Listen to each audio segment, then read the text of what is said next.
Good evening, everyone. Welcome to Dread Time Stories. I'm your host, Dr. Phobia, and tonight, our story comes from the world of Reddit No Sleep, and also from the happiest place on Earth. So, sit back, relax, and enjoy tonight's tale, Disney's Animatronics.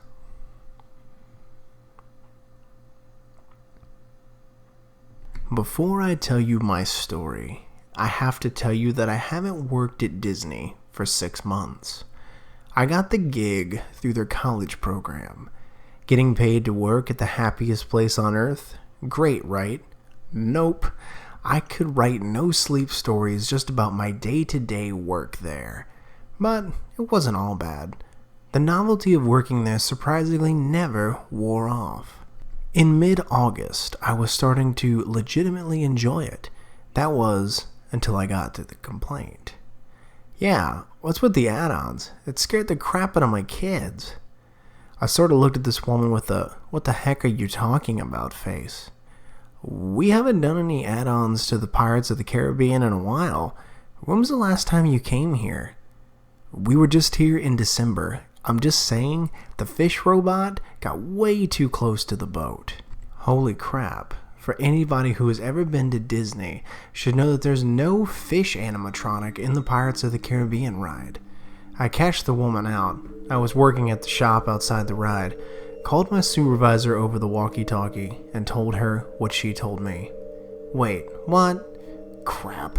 I'll be right over. Go to the nearest break room. I did just that. I sat in the cool room for a few minutes until my manager finally came in.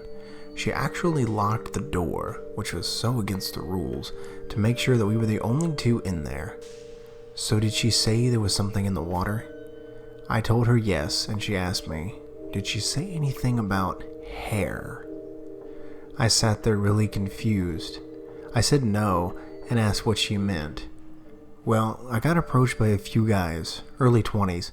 They told me that they saw what looked like a mermaid near Barbossa's boat.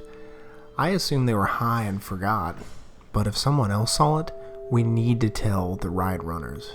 My manager and I headed towards the inner tunnels that led to the mechanical room for the ride, when a woman sprinted out of the exit, sobbing her eyes out. We quickly brought her to the break room and asked what was wrong. Through her sons, she tried to explain what she said was on the ride. Near the plundering scene, she saw something pass the boat. Now, the water in the ride is not very deep, so what she described sounded absurd. It looked like a mix between a fish and a person. Its arms were only a few inches long, and I saw gills. It had huge eyes, no nose, and a gaping mouth. We calmly asked her what color the gills were. No, it didn't have scales. It was flesh. Within 5 minutes, the ride was shut down. I didn't have enough clearance to know what they were doing to find the thing in the ride, but my manager was cool enough to tell me what they found. Near the jail scene, a disgusting mound of flesh was left on top of the dog, but nothing else was seen.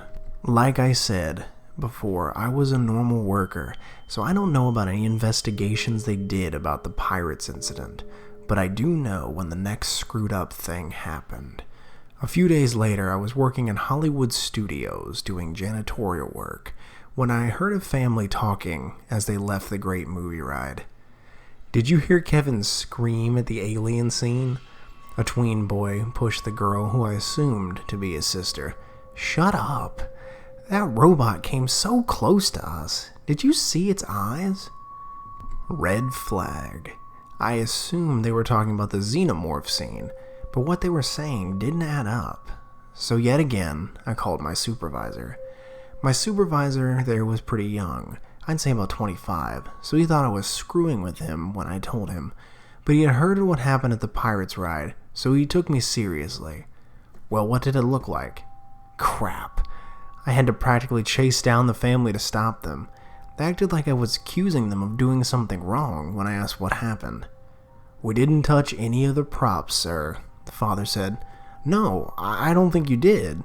I just really would like to know what was wrong with the animatronic. I was trying to pretend that what they saw belonged. Well, first, the slobber was a gross touch. It got on my nice sunglasses. A warning would have been nice. I'm very sorry. Could you describe the prop so we can take a look at it? You don't even know your own ride? The ostrich human thing. I was so confused, so I asked to explain more. They reluctantly went on. The thing covered in flesh, the bent legs, the arms in the shape of wings, and the really long neck. That one. Oh, yeah. I'm very sorry. We'll take a look. I felt very uneasy, so I got away from them as quickly as possible, as I could tell my supervisor what they said. He told me that he would handle it and to get back to work.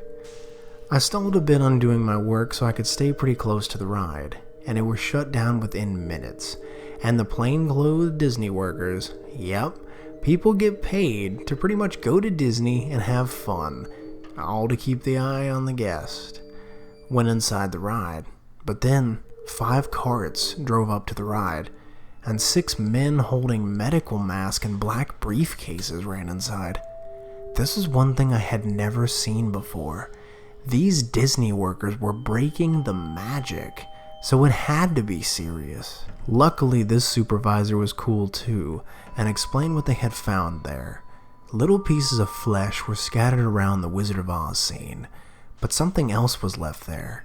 A sticky note attached to the witch's broom, with 2 words written on it. We're here. The next week felt really weird among the cast members. A lot of them explained that they felt like they were always being observed, and not in the normal, hey, it's Belle kind of way. I could notice that the secret security had been beefed up around the park. I even got to talk with one that was down in the tunnels under the Magic Kingdom. I don't know much, but they just told me if I saw something suspicious, to call the suits. People that have worked at Disney know what the suits are. They're pretty much Disney's CIA. No, not in the freaky kind of conspiracy way, but whenever there's a serious threat to patron safety in the parks, the suits are there to respond. They don't actually wear suits. We just call them that because of the CIA parallel. They usually are behind the scenes and ready to go at a moment's notice. They do all wear black polos though. So if you're at a Disney park and you see an unusual amount of black polos in the area, you're probably in danger and you don't even know it. But back to the story. The last time I was involved with one of these incidents was 2 days before I quit. I was on the nightly cleanup shift. When all the patrons left the park, I was out cleaning their crap up. This particular night, I was working alone in the line for Splash Mountain. The engineers had just passed me, so I assumed they were done with their nightly inspection. But in passing, they told me that a garbage bag had been ripped open, and I had lots of work to do. Yep, right near the sign that says "Last Chance to Exit," a fully filled garbage bag had been ripped open, and garbage was everywhere. After 10 minutes, I was nearly done cleaning it up when I heard a quiet voice. Hop, hop, hop. I looked up and saw right at the entrance of the ride, a log was in the water, and someone was in the front seat. The lights were all off, and I left my flashlight on the ground, so I could barely see the person, besides the outline of their body. Hop, hop, hop. Hey, the ride's closed. I'm gonna have to ask you to leave, please. I could see the figure shift. Whoever it was getting out of the log, so I picked up my flashlight and shined it on them. To this day, I wish I hadn't. On the platform was this monstrosity, on all fours, in a crab walk formation, but its head was straight up. Good God, its head. It had the eyes of a human, but the nose of a rabbit, and I kid you not, tall freaking ears. Oh, and it wasn't covered in fur or any type of clothing. It was covered in bare flesh. Even the ears were covered in flesh. The creature started advancing toward me in awkward jerking motion, but it was pretty slow, so I was able to sprint back towards the exit. As I was racing toward the exit, I pulled my walkie-talkie and screamed into it that I needed a suit right away. I stood at the entrance for about a minute, making sure that the thing wasn't behind me anymore, before a suit finally came. And this time, it was something I had never seen before. He had a pistol with him. The suit checked all over the ride, and only found a few things. Little piles of flesh, and another sticky note, taped to one of the vultures, before the big drop. We won't leave. For the next day, they let me stay in a nice room in one of the pop hotels.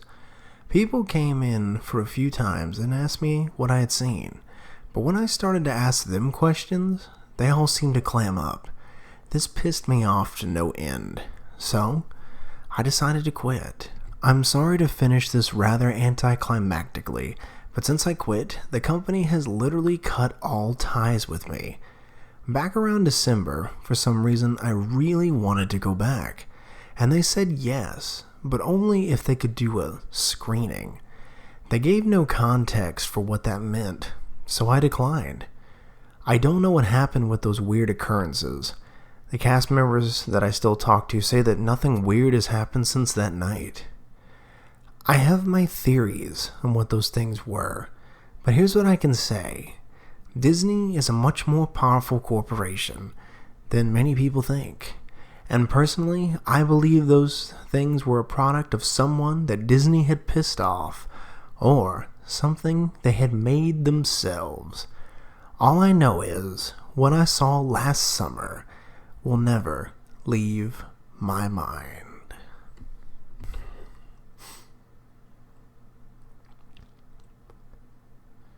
That was Disney's Animatronics. I hope you enjoyed it, and thank you for listening. Like I always say in closing, check under your bed, look in your closet, and sleep with the light on. The life you save may very well be your own. Good night, everyone.